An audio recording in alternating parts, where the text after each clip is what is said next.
If your woodland looks quiet, you're not listening.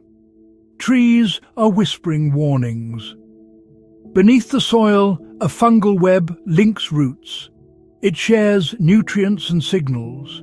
Sugars move to the trees that need them.